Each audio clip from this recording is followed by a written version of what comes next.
morning everyone. Welcome to today's class. In the last class, we have seen the functions of marketing and the core concepts of marketing. So in this class, we will see the importance of marketing to the organization. In addition to this, we will also see what are the various objectives of marketing objectives to different stakeholders. That also we will handle in the coming slides. So let us begin the class with the importance of marketing. So the first and foremost importance of marketing is it helps in earning and increasing profit. ಅಂದರೆ ಏನು?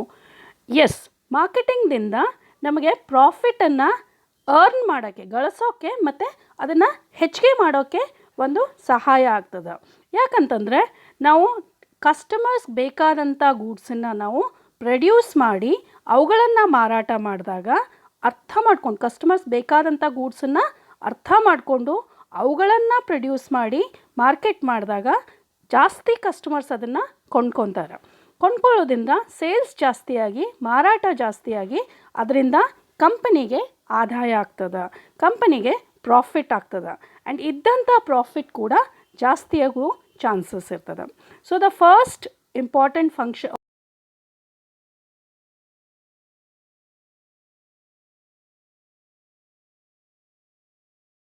It helps in planning and decision making. Yes, ಮಾರ್ಕೆಟಿಂಗ್ನಿಂದ ನಮಗೆ ಯಾವ ಪ್ರಾಡಕ್ಟ್ಸನ್ನು introduce ಮಾಡಬೇಕು, ಯಾವ ಪ್ರಾಡಕ್ಟ್ಸನ್ನು design ಮಾಡಬೇಕು, ಯಾವ ಪ್ರಾಡಕ್ಟ್ಸನ್ನು develop ಮಾಡಬೇಕು, ಯಾವ ಪ್ರೊಡಕ್ಷನ್ ಮಾಡಬೇಕು, ಯಾವ ಪ್ರಾಡಕ್ಟ್ಸನ್ನು ಪ್ರೊಡಕ್ಷನ್ ಮಾಡಬೇಕು, ಯಾವ ಪ್ರಾಡಕ್ಟನ್ನು ನಾವು ಸೇಲ್ ಮಾಡಬೇಕು ಅನ್ನೋದು ಪ್ಲ್ಯಾನಿಂಗ್ ಒಂದು ನಮ್ಗೆ ಅರ್ಥ ಆಗ್ತದೆ.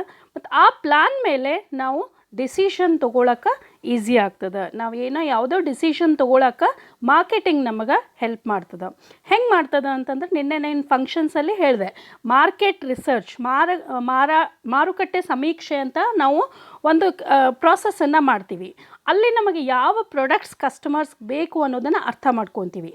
ಆ ಬೇಸಿಸ್ ಮೇಲೆ ನಾವು ಪ್ಲ್ಯಾನಿಂಗನ್ನು ಮಾಡಿ, ಆ ಬೇಸಿಸ್ ಮೇಲೆ ನಾವು ಡಿಸೈಡ್ ಮಾಡಿಕೊಂಡು ಯಾವ ಪ್ರಾಡಕ್ಟನ್ನು ನಾವು ಡಿಸೈನ್ ಮಾಡಿದರೆ ಕಸ್ಟಮರ್ಸ್ ಅದನ್ನು ಕೊಂಡ್ಕೊತಾರೆ ಅಂತ ಡಿಸೈಡ್ ಮಾಡಿ ಅಂಥ ಪ್ರಾಡಕ್ಟ್ಸನ್ನು ಡಿಸೈನ್ ಮಾಡಿ ಡೆವಲಪ್ ಮಾಡ್ತೀವಿ.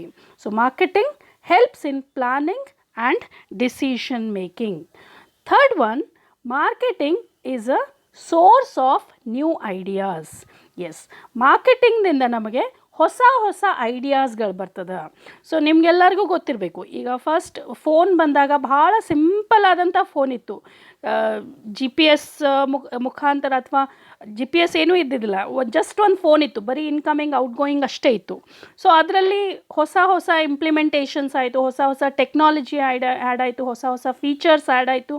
ಸೊ ನಿಮ್ಗೆ ಗೊತ್ತದ, ಒಂದು ಯಾವುದೇ ಪ್ರಾಡಕ್ಟನ್ನು ಡೆವಲಪ್ ಮಾಡಬೇಕು, ಅದನ್ನು ಡಿಸೈನ್ ಮಾಡಬೇಕು ಅಂತಂದರೆ ಅದು ಹೆಂಗೆ ಆಗ್ತದೆ ಅಂದರೆ over a period of time customer requirement ಮೇಲೆ ನಾವು ಅದನ್ನು ಡೆವಲಪ್ ಮಾಡ್ಕೊತ ಹೋಗ್ತೀವಿ. ಅದಕ್ಕೆ ಹೊಸ features,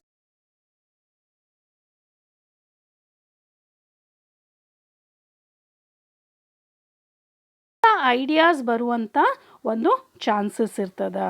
so marketing is a source of new ideas. Next one, marketing provide goods to ultimate consumer. Yes, so main aim of marketing ನಾವು definition ಒಳಗೂ ನೋಡೀವಿ. ಮೇನ್ ಏಮ್ ಆಫ್ ಮಾರ್ಕೆಟಿಂಗ್ ಏನು? ಕಸ್ಟಮರ್ಸ್ಗೆ ಏನು ಬೇಕಾಗಿದೆ ಅವ್ರ ನೀಡ್ಸನ್ನು ಐಡೆಂಟಿಫೈ ಮಾಡಿ ಅವ್ರ ನೀಡ್ಸನ್ನು ಸ್ಯಾಟಿಸ್ಫೈ ಮಾಡುವಂಥ ಪ್ರಾಸೆಸ್ಸನ್ನೇ ಮಾರ್ಕೆಟಿಂಗ್ ಆಗಿರ್ತದೆ. So final consumer or ultimate consumer ಅಂದರೆ ಅಂತಿಮ ಅನುಭೋಗಿ ಅಥವಾ ಅಂತಿಮ ಕನ್ಸ್ಯೂಮರ್ ಏನದನ ಆ ಪ್ರಾಡಕ್ಟ್ಸನ್ನು ಕನ್ಸ್ಯೂಮ್ ಮಾಡುವಂಥ ಯಾವುದನ್ನು ಅವನಿಗೆ ನಾವು ಅಲ್ಟಿಮೇಟ್ ಪ್ರಾಡಕ್ಟ್ಸನ್ನು ಅಥವಾ ಗೂಡ್ಸ್ ಆ್ಯಂಡ್ ಸರ್ವಿಸನ್ನು ನಾವು ಪ್ರೊವೈಡ್ ಮಾಡ್ತೀವಿ. ಎದ್ರ ಮುಖಾಂತರ? ಮಾರ್ಕೆಟಿಂಗ್ ಮುಖಾಂತರ ನಾವು ಆ ಪ್ರಾಡಕ್ಟ್ಸ್ ಆ್ಯಂಡ್ ಸರ್ವಿಸಸನ್ನು ಅಲ್ಟಿಮೇಟ್ ಕನ್ಸ್ಯೂಮರ್ಗೆ ಪ್ರೊವೈಡ್ ಮಾಡ್ತೀವಿ. Next one, marketing improves the standard of living of society. ಇದನ್ನು ನಾನು ಹೇಳೀನಿ. ಎಸ್, ಮಾರ್ಕೆಟಿಂಗ್ದಿಂದ ಏನಾಗ್ತದೆ, ನಾವು ಒಂದು ಸೊಸೈಟಿಯ ಜೀವನ ಮಟ್ಟ ಅಥವಾ ಜೀವನ ಶೈಲಿಯನ್ನು ಇಂಪ್ರೂವ್ ಮಾಡೋಕ್ಕೆ ಸಾಧ್ಯ ಆಗ್ತದೆ. ಅದನ್ನು ಒಂದು ಮೇಲಿನ ಸ್ತರಕ್ಕೆ ತೆಗೆದುಕೊಳ್ಳ ಹೋಗೋಕ್ಕೆ ಸಾಧ್ಯ ಆಗ್ತದೆ. ಹೆಂಗಂತಂದರೆ ನಾವು ಬೇರೆ ಬೇರೆ ಪ್ರಾಡಕ್ಟ್ಸನ್ನು ಕೊಟ್ಟಾಗ, ಕ್ವಾಲಿಟಿ ಪ್ರಾಡಕ್ಟ್ಸನ್ನು ಕೊಟ್ಟಾಗ, ಒಂದು ಇಂಪ್ರೂವ್ಡ್ ಪ್ರಾಡಕ್ಟ್ಸನ್ನು ಕೊಟ್ಟಾಗ ಕನ್ಸ್ಯೂಮರ್ ಅದನ್ನು ಕನ್ಸ್ಯೂಮ್ ಮಾಡಿ ತನ್ನ ಸ್ಟ್ಯಾಂಡರ್ಡ್ ಆಫ್ ಲಿವಿಂಗನ್ನು ಕ್ವಾಲಿಟೇಟಿವ್ ಆಗಿ ಹೈ ಮಾಡ್ಕೊಳ್ಳೋಕೆ ಸಾಧ್ಯ ಆಗ್ತದೆ. So it helps in improving the standard of living of a society. For example, first black and white TVs ಇದ್ದು, right? So black and white TVs ಹೋಗಿ colour T ವಿಸ್ ಬಂದು, colour T ವಿಸ್ ಹೋಗಿ LED T ವಿಸ್ ಬಂದು.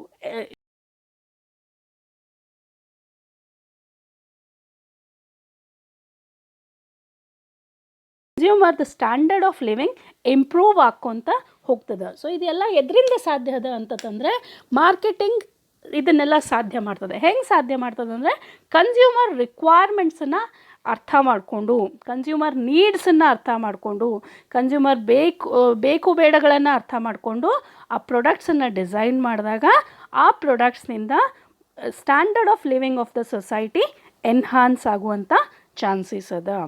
Next one, it provides employment. ಇದು ಮಾರ್ಕೆಟಿಂಗ್ದಿಂದ ಉದ್ಯೋಗ ಅವಕಾಶಗಳು ಕೂಡ ಲಭ್ಯವಾಗ್ತದೆ. ಹೆಂಗೆ ಲಭ್ಯವಾಗ್ತದೆ ಅಂತಂದರೆ, ಒಂದು ಸೆಕೆಂಡ್, ಹೆಂಗೆ ಲಭ್ಯವಾಗ್ತದೆ ಅಂತಂದರೆ ಮಾರ್ಕೆಟಿಂಗ್ನಲ್ಲಿ ನಾವು ಈ ಚಾಪ್ಟರ್ ಲಾಸ್ಟಲ್ಲಿ ನೋಡ್ತೀವಿ ಏನೇನು ಕರಿಯರ್ಸ್ ಅದಾವ, ಮಾರ್ಕೆಟಿಂಗ್ನಾಗ ಏನೇನು ಉದ್ಯೋಗ ಅವಕಾಶಗಳದಾವ ಅಂತ ನೋಡ್ತೀವಿ. ತೆಳಗಿನ ಸ್ತರದಿಂದ, right from a sales person to the marketing vice president or president marketing ತನ ಭಾಳಷ್ಟು ಎಂಪ್ಲಾಯ್ಮೆಂಟ್ ಅಪಾರ್ಚುನಿಟೀಸ್ ಇರ್ತಾವೆ, ಉದ್ಯೋಗ ಅವಕಾಶಗಳಿರ್ತಾವೆ, ರೈಟ್? ಸೊ ಆಮೇಲೆ ಇನ್ನೊಂದೇನು ಅಂತಂದರೆ ಮಾರ್ಕೆಟಿಂಗ್ ಇರೋ ತನಕ ಯಾರಿಗೂ ಜಾಬದ್ದು ಕಡಿಮೆ ಆಗಂಗಿಲ್ಲ. ಯಾವುದು ಪ್ರೊಡಕ್ಟ್ಸ್ ಆ್ಯಂಡ್ ಸರ್ವಿಸಸ್ ಜನರಿರೋ ತನಕ ಅಥವಾ ಮನುಷ್ಯರಿರೋ ತನಕ ಪ್ರೊಡಕ್ಟ್ಸ್ ಆ್ಯಂಡ್ ಸರ್ವಿಸಸ್ ಬೇಕೇ ಬೇಕು. ಪ್ರೊಡಕ್ಟ್ಸ್ ಆ್ಯಂಡ್ ಸರ್ವಿಸಸ್ ಇರೋ ತನಕ ಅವ್ರ ಮಾರ್ಕೆಟಿಂಗ್ ಆಗಲೇಬೇಕು. ಅವ್ರ ಮಾರ್ಕೆಟಿಂಗ್ ಮಾಡಬೇಕು ಅಂತಂದರೆ ಅವಕ್ಕೆ ಜನ ಬೇಕೇ ಬೇಕು. ಸೊ ಈ ಥರದಿಂದ ಅದೇನಾಗ್ತದೆ, ಮಾರ್ಕೆಟಿಂಗ್ದಿಂದ ಸಾಕಷ್ಟು ಉದ್ಯೋಗ ಅವಕಾಶಗಳು ಹುಟ್ಕೊತವೆ. ಅದು ಎಂಪ್ಲಾಯ್ಮೆಂಟ್ ಪ್ರೊವೈಡ್ ಮಾಡೋಕ್ಕೆ ಒಂದು ಬೆಸ್ಟ್ ಸೋರ್ಸ್ ಅಂತ ಹೇಳಬಹುದು. Next one, it stabilises the economic conditions. Yes, economic conditions ಅಂದರೆ ಒಂದು ಆರ್ಥಿಕ ಸ್ತರ ಏನದ, ಒಂದು ದೇಶದ ಆರ್ಥಿಕ ಸ್ತರ ಏನದ ಅದನ್ನು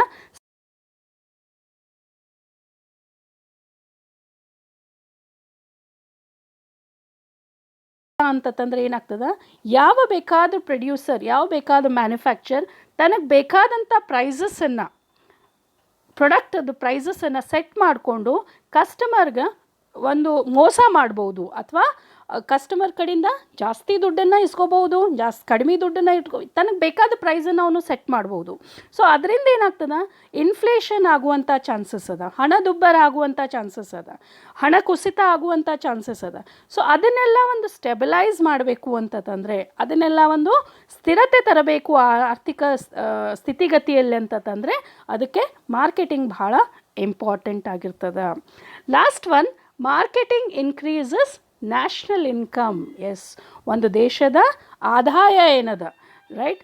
ಅದು GDP ಆಗಿರಬೇಕು, GNP ಆಗಿರ್ಬೋದು, ಯಾವುದೇ ಆಗಿರಲಿ, ರೈಟ್?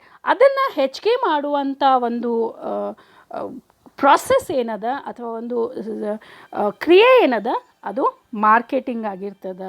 ಮಾರ್ಕೆಟಿಂಗ್ನಾಗ ನಾವು ಏನು ಮಾಡ್ತೀವಿ, ಜಾಸ್ತಿ ಜನರು ಪ್ರೊಡಕ್ಟ್ಸ್ ಆ್ಯಂಡ್ ಸರ್ವಿಸಸ್ಸನ್ನು ಕೊಂಡ್ಕೊಳ್ಳಿ, ಅಟ್ ಅ ಸ್ಟೆಬಿಲೈಸ್ಡ್ ಪ್ರೈಸಸ್ ಕೊಂಡ್ಕೊಳ್ಳಿ, ಅದರಿಂದ ದೇಶಕ್ಕೆ ಒಂದು ಆದಾಯ ಆಗಲಿ, ಕಂಪನೀಸಿಗೆ ಪ್ರಾಫಿಟ್ ಸಿಗಲಿ, ರೈಟ್? ಕನ್ಸ್ಯೂಮರ್ಗೆ ಬೆಟರ್ ಪ್ರಾಡಕ್ಟ್ ಸಿಗಲಿ, ಕ್ವಾಲಿಟೇಟಿವ್ ಪ್ರಾಡಕ್ಟ್ ಸಿಗಲಿ, ಎಲ್ಲ ರೀತಿಯಿಂದ ವಿಚಾರ ಮಾಡಿದಾಗ ಮಾರ್ಕೆಟಿಂಗ್ ಏನು ಮಾಡ್ತದೆ, ನ್ಯಾಷನಲ್ ಇನ್ಕಮನ್ನು ಹೆಚ್ಚಿಗೆ ಮಾಡುವಂಥ ಒಂದು ಕ್ರಿಯೆಯನ್ನು ಮಾಡ್ತದೆ ಅಥವಾ ಒಂದು ಹೆಲ್ಪನ್ನು ಮಾಡ್ತದೆ. So these R the around 8 different points which will tell us the importance of marketing to any company or any consumer or any country ಅಂತ ಹೇಳ್ಬೋದು. ಇದು ಒಂದು ಕಂಪನಿಗೆ ಆಯಿತು, ಒಂದು ಕನ್ಸ್ಯೂಮರ್ಗೆ ಆಯಿತು, ಅಥವಾ ಒಂದು ದೇಶಕ್ಕೆ ಆಯಿತು. ಮಾರ್ಕೆಟಿಂಗ್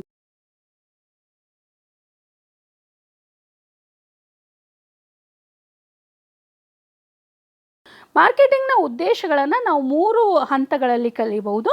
ಏನಪ್ಪ ಅಂತಂದರೆ, ಒಂದು ಕನ್ಸ್ಯೂಮರ್ ಪಕ್ಷದಿಂದ ನೋಡಿದಾಗ ಅಥವಾ ಒಂದು ಕನ್ಸ್ಯೂಮರ್ ದೃಷ್ಟಿಯಿಂದ ನೋಡಿದಾಗ ಏನೇನು ಉದ್ದೇಶಗಳಿದೆ, ಅದೇ ಒಂದು ಕಂಪನಿಯ ದೃಷ್ಟಿಯಿಂದ ನೋಡಿದಾಗ ಮತ್ತು ಒಂದು ಸಾಮಾಜಿಕ ದೃಷ್ಟಿಯಿಂದ ನೋಡಿದಾಗ ಮಾರ್ಕೆಟಿಂಗ್ ಉದ್ದೇಶಗಳು ಏನೇನದ ಅಂತ ನೋಡೋಣ. Next one, first one, consumer objective.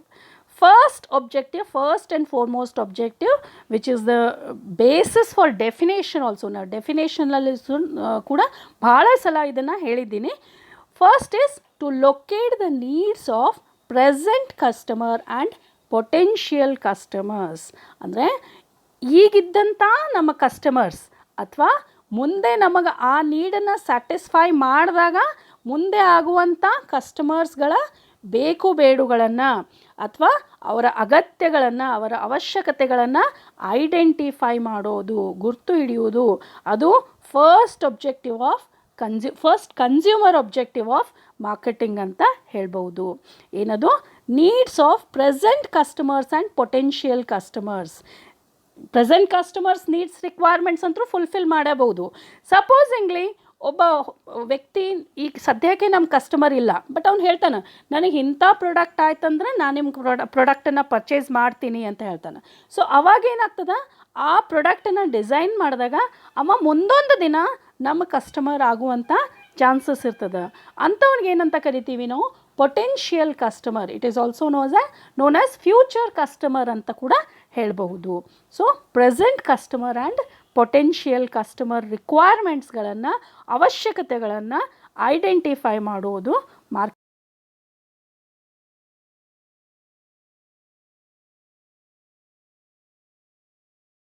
Goods to satisfy human wants. ಅಂದರೆ time, place and possession utilities ಅಂತಂದರೆ ಯಾವ ಬೇಕಾದ ಸಮಯದಲ್ಲಿ, ಯಾವ ಬೇಕಾದ ಸ್ಥಳದಲ್ಲಿ, ಯಾವ ಬೇಕಾದ ವಸ್ತುಗಳನ್ನು ಕೊಂಡುಕೊಳ್ಳುವಂಥ ಒಂದು ದೃಷ್ಟಿಗುಣವನ್ನು ಮಾರ್ಕೆಟಿಂಗ್ ಕಸ್ಟಮರ್ಸ್ಗೆ ಪ್ರೊವೈಡ್ ಮಾಡ್ತದೆ. ಅಂದರೆ ನಮಗೆ ಬೇಕಾದಂಥ ವಸ್ತುಗಳನ್ನು ಯಾವುದೇ ಸಮಯದಲ್ಲಿ ಅಂತಂದ್ರೆ ನೀವು ಕಿರಾಣ ಸ್ಟೋರಿಗೆ ಹೋಗಿ ರಾತ್ರಿ 2 ಗಂಟೆಗೆ ಬೇಕು ಅಂತಂದ್ರೆ ಕೊಡ್ಲಿಕ್ಕಿಲ್ಲ ಅವನು. But time, place and utility ಅಂದರೆ ನಮಗೆ ಬೇಕಾದ ಟೈಮಲ್ಲಿ, ಎಸ್, ನೀವು ಆನ್ಲೈನ್ ಬೇಕಂದ್ರೆ ಯಾವ ಬೇಕಾದ ಟೈಮ್ನಾಗ ನೀವು ಹಾಕ್ಬೋದು, ರೈಟ್? ಬಟ್ ನಾರ್ಮಲಿ ಯಾವ ಬೇಕಾದ ಟೈಮಲ್ಲಿ, ಯಾವ ಬೇಕಾದ ಸ್ಥಳದಲ್ಲಿ ನಮಗೆ ಬೇಕಾದಂಥ ಪ್ರಾಡಕ್ಟ್ಸ್ಗಳನ್ನು ಕೊಂಡುಕೊಳ್ಳುವಂಥ ಸ್ವಾತಂತ್ರ್ಯವನ್ನು ಕೊಡುವುದಕ್ಕೆ ಮಾರ್ಕೆಟಿಂಗ್ ಶ್ರಮಿಸ್ತದೆ. Last one in this, to create satisfied customers. Basic objective ಏನು ಅಂತಂದರೆ, ಕನ್ಸ್ಯೂಮರ್ ದೃಷ್ಟಿಯಿಂದ ಬೇಸಿಕ್ ಒಬ್ಜೆಕ್ಟಿವ್ ಆಫ್ ಮಾರ್ಕೆಟಿಂಗ್ ಏನು ಅಂತಂದರೆ, ಕನ್ಸ್ಯೂಮರಲ್ಲಿ ಅಥವಾ ಗ್ರಾಹಕರಲ್ಲಿ ಒಂದು ಸ್ಯಾಟಿಸ್ಫ್ಯಾಕ್ಷನನ್ನು ತರುವುದು, ಒಂದು ಸಂತೃಪ್ತಿಯನ್ನು ತರುವುದು, ಅವರಿಗೆ ಖುಷಿಯಾಗುವಂಥ ಒಂದು ಪ್ರಾಡಕ್ಟ್ಸನ್ನು ಅವರಿಗೆ ಪ್ರೊವೈಡ್ ಮಾಡುವುದು ಕನ್ಸ್ಯೂಮರ್ ಒಬ್ಜೆಕ್ಟಿವ್ ಆಗಿರ್ತದೆ, ಕನ್ಸ್ಯೂಮರ್ ಒಬ್ಜೆಕ್ಟಿವ್ ಆಫ್ ಮಾರ್ಕೆಟಿಂಗ್ ಆಗಿರ್ತದೆ, right? So these are the 3 objectives of marketing from the consumers point of view ಅಂತ ಹೇಳ್ಬೋದು. ನೆಕ್ಸ್ಟ್ ಒನ್, ಕಂಪನಿ ದೃಷ್ಟಿಯಿಂದ ಮಾರ್ಕೆಟಿಂಗ್ ಒಬ್ಜೆಕ್ಟಿವ್ಸ್ ಏನೇನು? Yes, first one, to carry out right kind of research to find out consumer needs. Yes, ನಾವು ಕನ್ಸ್ಯೂಮರ್ಗೆ ಬೇಕಾದ ವಸ್ತುಗಳನ್ನು ನಾವು provide ಮಾಡ್ತೀವಿ ಅಂತಂದರೆ ಅದಕ್ಕಿಂತ ಫಸ್ಟ್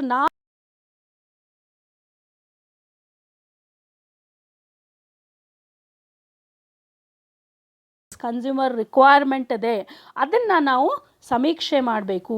ಅದಕ್ಕೆ ನಾವು ರೈಟ್ ಕೈಂಡ್ ಆಫ್ ರಿಸರ್ಚ್ ಅಂದರೆ ಒಂದು ಸಂಶೋಧನೆಯನ್ನು ಮಾಡಬೇಕು, ಒಂದು ಸಮೀಕ್ಷೆಯನ್ನು ಮಾಡಬೇಕು, ಮಾಡಿ ಕನ್ಸ್ಯೂಮರ್ ನೀಡ್ಸನ್ನು ಐಡೆಂಟಿಫೈ ಮಾಡಬೇಕಾಗ್ತದೆ, ರೈಟ್? ನೆಕ್ಸ್ಟ್ ಒನ್ಸ್ ಐಡೆಂಟಿಫೈ ಮಾಡಿದ ಕೂಡಲೇ ನೆಕ್ಸ್ಟ್ ಏನು, right? Next is to manufacture goods which really needed by the customer. Once ನಿಮಗೆ ರಿಕ್ವೈರ್ಮೆಂಟ್ ಗೊತ್ತಾದ ಕೂಡಲೇ ಅದೇ ಥರದ ಪ್ರಾಡಕ್ಟ್ಸನ್ನು ಪ್ರೊಡಕ್ಷನ್ ಮಾಡಬೇಕಾಗ್ತದೆ. ಎಸ್, ನಿನ್ನೆ ಹೇಳಿದೆ, production is not a part of marketing, but design and development, ಆ ಪ್ರಾಡಕ್ಟನ್ನು ಡಿಸೈನ್ ಮಾಡೋದು, ಆ ಪ್ರಾಡಕ್ಟನ್ನು ಡೆವಲಪ್ ಮಾಡೋದು ಮಾರ್ಕೆಟಿಂಗ್ ಫಂಕ್ಷನ್ ಆಗಿರ್ತದೆ, ರೈಟ್? ಸೊ ಅದನ್ನು ಮಾಡಿ ಮ್ಯಾನುಫ್ಯಾಕ್ಚರಿಂಗ್ ಡಿಪಾರ್ಟ್ಮೆಂಟ್ ಅಥವಾ ಪ್ರೊಡಕ್ಷನ್ ಡಿಪಾರ್ಟ್ಮೆಂಟಿಗೆ ನೀವು ಕೊಟ್ಟಾಗ ಪ್ರೊಡಕ್ಷನ್ ಡಿಪಾರ್ಟ್ಮೆಂಟ್ ಅದನ್ನು ಪ್ರೊಡ್ಯೂಸ್ ಮಾಡುವಂಥ ಒಂದು ಕೆಲಸವನ್ನು ಮಾಡ್ತದೆ. ನೆಕ್ಸ್ಟ್ ಒನ್, ಪ್ರೊಡಕ್ಷನ್ ಆದ ಕೂಡಲೇ ನೆಕ್ಸ್ಟ್ ಏನು, to make available right kind of goods in right time at right place in right quantities and at right price. Very important. Yes, right time, right place, required quantity and right price. ನಾವು produce ಮಾಡಿದಂಥ products and ಸರ್ವಿಸಸನ್ನು ಎಲ್ಲಿ ಬೇಕಾದಲ್ಲಿ, ಯಾವಾಗ ಬೇಕಾದವಾಗ, ಎಷ್ಟು ಬೇಕಾದಷ್ಟು ಒಂದು reasonable ಪ್ರೈಸಲ್ಲಿ, high ಪ್ರೈಸಲ್ಲ, low ಪ್ರೈಸಲ್ಲ, ಒಂದು ರೀಸ್ನೇಬಲ್ ಪ್ರೈಸಲ್ಲಿ ಅದನ್ನು ಅವೈಲೇಬಲ್ ಮಾಡುವುದು ಅಥವಾ ಅದು ಇರೋ ಹಂಗೆ ಮಾಡೋದು, ಅದರ ಸೌಲಭ್ಯವನ್ನು ಒದಗಿಸಿಕೊಡುವುದು ಕೂಡ ಮಾರ್ಕೆಟಿಂಗ್ ಫಂಕ್ಷನ್ ಆಗಿರ್ತದೆ. Okay, so to make available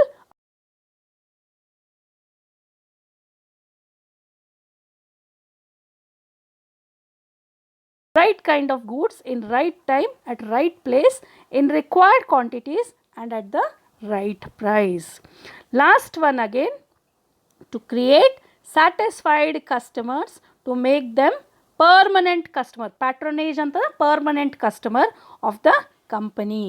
ಯಾವ ಕಸ್ಟಮರ್ಸ್ ಸ್ಯಾಟಿಸ್ಫೈ ಆಗ್ಯಾರ ನಮ್ಮ ಪ್ರಾಡಕ್ಟ್ಸನ್ನು ಯೂಸ್ ಮಾಡಿ, ಅವರು ನಮ್ಮ ಕಂಪನಿಯ ಪರ್ಮನೆಂಟ್ ಕಸ್ಟಮರ್ಸ್ ಆಗಬೇಕು.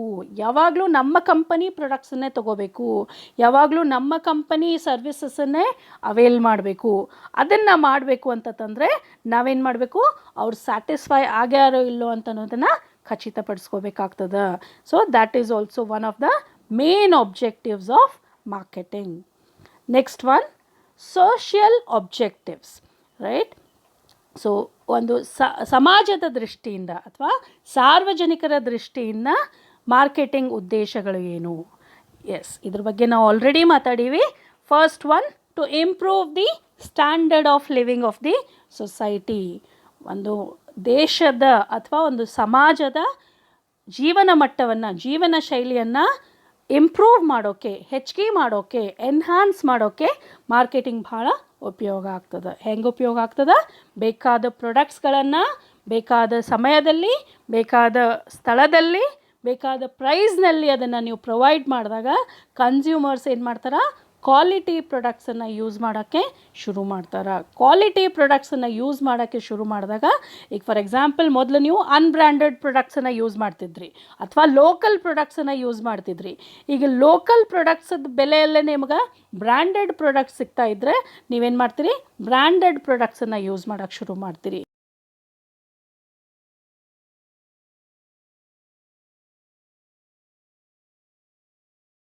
ಒಂದು ಫ್ಯಾಮ್ಲಿದು ಹಿಡ್ಕೊಂಡು, ಒಂದು ಸಮಾಜದ ಹಿಡ್ಕೊಂಡು, ಒಂದು ದೇಶದ ಹಿಡ್ಕೊಂಡು, ಒಂದು ಜೀವನ ಶೈಲಿ ಏನಾಗ್ತದೆ ಅದು ಹೆಚ್ಚಿನ ಮಟ್ಟದಲ್ಲಿ ಬೆಳೀತದ ಅಂತ ಹೇಳ್ಬೋದು. Next one, to provide employment. ಇದ್ರ ಬಗ್ಗೆನೂ ಮಾತಾಡ್ತೀವಿ. ಮಾರ್ಕೆಟಿಂಗ್ ಏನು ಮಾಡ್ತದೆ, ಸಾಕಷ್ಟು ಉದ್ಯೋಗ ಅವಕಾಶಗಳನ್ನು ಪ್ರೊವೈಡ್ ಮಾಡುವಂಥ ಒಂದು ಸಾಧ್ಯತೆ ಇದೆ, ಮಾರ್ಕೆಟಿಂಗ್ದಿಂದ ಸಾಧ್ಯತೆ ಇದೆ, ರೈಟ್. ಸೊ ನಿಮಗೆ ಸೇಲ್ಸ್ ಮೆನ್ ಅಂತಿರ್ತಾರೆ, ಸೇಲ್ಸ್ ಆಫೀಸರ್ಸ್ ಅಂತಿರ್ತಾರೆ, ಸೇಲ್ಸ್ ಡೈರೆಕ್ಟರ್ಸ್ ಅಂತಿರ್ತಾರೆ, ಸೇಲ್ಸ್ ರೀಜ್ನಲ್ ಆಫೀಸರ್ಸ್ ಅಂತಿರ್ತಾರೆ, ಮಾರ್ಕೆಟಿಂಗ್ ಆಫೀಸರ್ಸ್ ಅಂತಿರ್ತಾರೆ. ಭಾಳಷ್ಟು ಪೊಸಿಷನ್ಸ್ ಬರ್ತಾವೆ ಎಂಪ್ಲಾಯ್ಮೆಂಟಲ್ಲಿ. ಮಾರ್ಕೆಟಿಂಗ್ನಲ್ಲಿ ಎಂಪ್ಲಾಯ್ಮೆಂಟ್ ಹುಡುಕ್ಬೇಕಂದ್ರೆ ಈಸಿಲಿ ನೀವು ಎಂಪ್ಲಾಯ್ಮೆಂಟನ್ನು ಅಥವಾ ನೀವು ಜಾಬನ್ನು ಪಡ್ಕೊಳ್ಳೋಕೆ ಸಾಧ್ಯ ಆಗ್ತದೆ. ಸೊ ಸಾಕಷ್ಟು ಎಂಪ್ಲಾಯ್ಮೆಂಟನ್ನು ಇದು ಪ್ರೊವೈಡ್ ಮಾಡ್ತದೆ. Third one, to stabilize or to stabilize the economic conditions of a country. So economic conditions, ಒಂದು ಯಾವುದೇ ಕಂಟ್ರಿದ ಎಕನಾಮಿಕ್ ಕಂಡೀಷನ್ಸನ್ನು ಸ್ಥಿರಗೊಳಿಸೋಕೆ ಮಾರ್ಕೆಟಿಂಗ್ ಭಾಳಷ್ಟು ಹೆಲ್ಪ್ ಮಾಡ್ತದೆ. ಇನ್ಫ್ಲೇಷನನ್ನು ಕಂಟ್ರೋಲ್ ಮಾಡ್ತದೆ, ಡಿಫ್ಲೇಷನನ್ನು ಕಂಟ್ರೋಲ್ ಮಾಡ್ತದೆ, ಪ್ರೈಸಸನ್ನು ಕಂಟ್ರೋಲ್ ಮಾಡ್ತದೆ, ಇಂಟ್ರೆಸ್ಟ್ ರೇಟನ್ನು ಕಂಟ್ರೋಲ್ ಮಾಡ್ತದೆ, ರೈಟ್. ಮಾರ್ಕೆಟಿಂಗ್ದಿಂದ ನೀವು ಯಾವುದೇ ಬೇಕಾದ ಪ್ರೈಸಸನ್ನು ನೀವು ಕೊಡೋಕ್ಕೆ ಬರೋಂಗಿಲ್ಲ, ಬಿಕಾಸ್ ದೆರ್ ಇಸ್ ಕಾಂಪಿಟೇಷನ್ ಇರ್ತದೆ. ಸೊ ಕಾಂಪಿಟೇಷನ್ಗೋಸ್ಕರ ನೀವೇನು ಮಾಡಬೇಕಾಗ್ತದೆ, ರೀಸ್ನೇಬಲ್ ಪ್ರೈಸಸ್ ಇಡಬೇಕಾಗ್ತದೆ. ರೀಸ್ನೇಬಲ್ ಪ್ರೈಸಸ್ ಇಟ್ಟಾಗ ಇನ್ಫ್ಲೇಷನ್ ಡಿಫ್ಲೇಷನ್ ಆಗುವಂಥ ಯಾವುದೇ ಚಾನ್ಸಸ್ ಇರಲ್ಲ. Last one, to increase national income. ಇದ್ರ ಬಗ್ಗೆನೂ ಮಾತಾಡ್ತೀವಿ. ಪ್ರಾಡಕ್ಟ್ಸ್ ಆ್ಯಂಡ್ ಸರ್ವಿಸ್ ಕನ್ಸಂಪ್ಷನ್ ಜಾಸ್ತಿ ಆಯಿತು ಅಂತಂದರೆ, ಅಂದರೆ ಜಾಸ್ತಿ ಜನ ಪ್ರಾಡಕ್ಟ್ಸ್ ಆ್ಯಂಡ್ ಸರ್ವಿಸಸನ್ನು ತೊಗೊಂಡು ಅವುಗಳನ್ನು ಅನುಭವಿಸ್ಲಕತ್ತಂತಂದರೆ, ಅವುಗಳನ್ನು ಕನ್ಸ್ಯೂಮ್ ಮಾಡಕತ್ತಂತಂದರೆ ಏನಾಗ್ತದೆ, ಕನ್ಸಂಪ್ಷನ್ಸ್ ಜಾಸ್ತಿ ಆಗಿ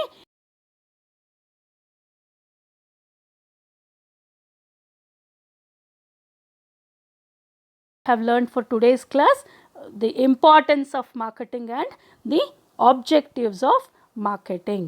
In the next class we will see the scope of marketing and 4 P's of marketing. Next class alli we will see that. Thank you.